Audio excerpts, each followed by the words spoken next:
خواہ تیرے گناہ کسی بھی درجے پر پہنچے ہوئے ہوں، مجھے کسی بات کی پرواہ نہیں۔ اے آدم کے بیٹے، اگر تیرے گناہ آسمان کو چھونے لگے اور تو میرے سے سچے دل سے توبہ کرے تو میں تیرے سارے گناہ معاف فرما دوں گا۔ اللہ رب العزت اپنے بندوں کے ساتھ اتنا غفور ہے، اتنا کریم ہے، اتنا معاف کرنے والا ہے، اتنا بخشنے والا ہے کہ وہ اپنے بندے کی توبہ کے انتظار میں رہتا ہے کہ کب میرا بندہ میری طرف لوٹے اور میں اس کو معاف کر دوں۔ انسان جب کسی نیکی کا ارادہ کرتا ہے تو اللہ رب العزت فرشتوں کو حکم دیتا ہے کہ لکھ دو، میرے بندے نے ارادہ کیا ہے۔ اور جب انسان گناہوں کا ارادہ کرتا ہے تو اللہ رب العزت فرشتوں کو روک دیتا ہے کہ ابھی نہ لکھنا، ہو سکتا ہے میرے بندہ جو ہے بدل جائے، اس کا دل بدل جائے، اسے احساس ہو جائے کہ یہ گناہ کرنے جا رہا ہے اور یہ اپنے گناہ سے باز آ جائے، تو ابھی نہ لکھنا جب تک یہ گناہ کر نہ لے۔ تو اللہ رب العزت اپنے بندوں کو بخشنے کے بہانے ڈھونڈتا ہے کہ میں اپنے بندوں کو کسی طرح جو ہے وہ بخش دوں۔ نبی پاک صلی اللہ علیہ وآلہ وسلم نے اپنی امت کے لیے کتنی دعائیں کی کہ اللہ رب العزت میری امت کو بخش دینا، میری امت کو بخش دینا۔ تو امت کو اللہ رب العزت تبھی بخشے گا نا جب امت بھی دعا مانگے گی، اپنی بخشش مانگے گی یا اپنے اعمال درست کرے گی۔ اب ایسا تو نہیں ہو سکتا کہ امت ہر وہ گناہ کرے جس سے اللہ رب العزت نے، نبی پاک صلی اللہ علیہ وآلہ وسلم نے منع فرمایا، اور اس کے بعد بھی اللہ تعالیٰ بخش دے۔ اللہ تعالیٰ تو پھر سزا دیتا ہے، لیکن یہ کہ اگر انسان ساری زندگی بھی گناہ کرتا رہے، اس کے گناہوں کے ڈھیر زمین سے لے کر آسمان تک بھی لگ جائیں، ایک آسمان کے بعد دوسرا آسمان ہے، دوسرے کے بعد تیسرا، اور اسی طرح 7 آسمان ہیں۔ اللہ تعالیٰ کہتا ہے کہ اگر تمہارے گناہ زمین سے شروع ہوں اور 7ویں آسمان تک چلے جائیں، لیکن تم سچے دل سے میرے سے توبہ کرو تو میں تمہارے سارے گناہ معاف کر دوں گا۔ اتنا غفور الرحیم ہے ہمارا رب، اور ہم پھر بھی گناہ کرتے ہیں اور اللہ سے معافی بھی نہیں مانگتے، اور دعا کو ہم بوجھ سمجھتے ہیں۔ نماز پڑھ لی، جائے نماز اٹھائی اور سائڈ پہ رکھ دی، دعا مانگنا ہمیں جو ہے وہ مشکل لگتا ہے۔ تو اللہ رب العزت سے جتنی دعا کریں، اللہ رب العزت ہماری ہر دعا قبول کرتا ہے۔ دعا انسان کی کبھی بھی رد نہیں جاتی۔ کچھ دعائیں ایسی ہوتی ہیں کہ جب ہم انہیں مانگتے ہیں تو اللہ رب العزت انہیں فوراً قبول کر لیتا ہے اور اس کا ہمیں صلہ دے دیتا ہے۔ کچھ دعائیں ایسی ہوتی ہیں جو ہمارے حق میں اچھی نہیں ہوتی تو اللہ رب العزت انہیں کچھ ٹائم کے بعد جو ہے وہ قبول کر لیتا ہے، اور کچھ دعائیں ایسی ہوتی ہیں جو ہمارے حق میں کبھی بھی اچھی نہیں ہوتی تو اللہ رب العزت انہیں آخرت کے لیے ذخیرہ کر لیتا ہے۔ ایسا نہیں ہوتا کہ ہماری کچھ دعائیں قبول ہوتی ہیں اور کچھ نہیں ہوتی۔ انسان کی ہر دعا قبول ہوتی ہے، لیکن اس کی 3 صورتیں ہوتی ہیں۔ ایک دعا فوراً قبول ہو جاتی ہے، ایک کچھ ٹائم کے بعد قبول ہو جاتی ہے، اور تیسری دعا جو ہے وہ آخرت کے لیے ذخیرہ کر لی جاتی ہے۔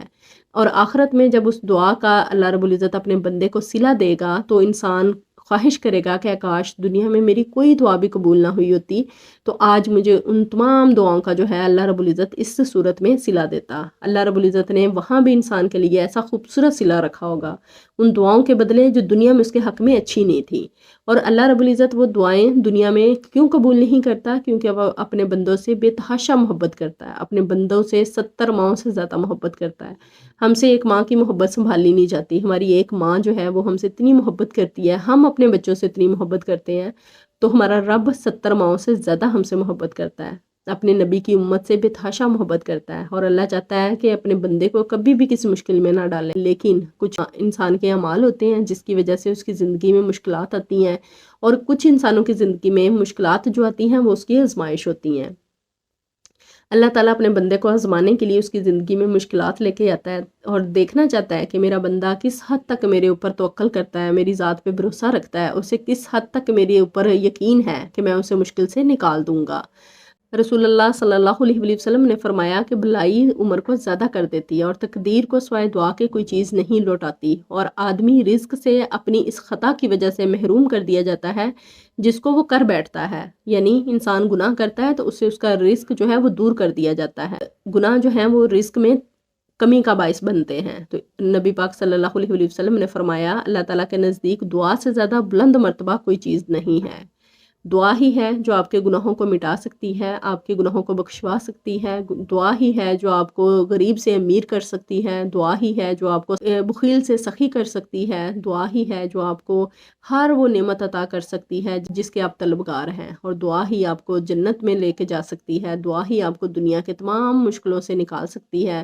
تو دعا کرتے رہا کریں، کوئی بھی موقع ضائع نہ کیا کریں، جب جب دل کرے اللہ رب العزت سے مانگیں۔ دعا مانگنے کا کوئی خاص وقت نہیں ہے کہ آپ نے اسپیشلی کوئی وقت ہے تو اس ٹائم پہ دعا مانگنی ہے، اٹھتے بیٹھتے چلتے پھرتے اللہ رب العزت سے دعائیں مانگا کریں، اور اپنے لیے بھی دعا کیا کریں اور دوسروں کے لیے بھی دعا کیا کریں۔ جب انسان دوسروں کے لیے سچے دل سے دعا کرتا ہے تو اللہ رب العزت وہی سب چیزیں اس کے حق میں بھی لکھ دیتا ہے جو وہ دوسروں کے لیے مانگ رہا ہوتا ہے۔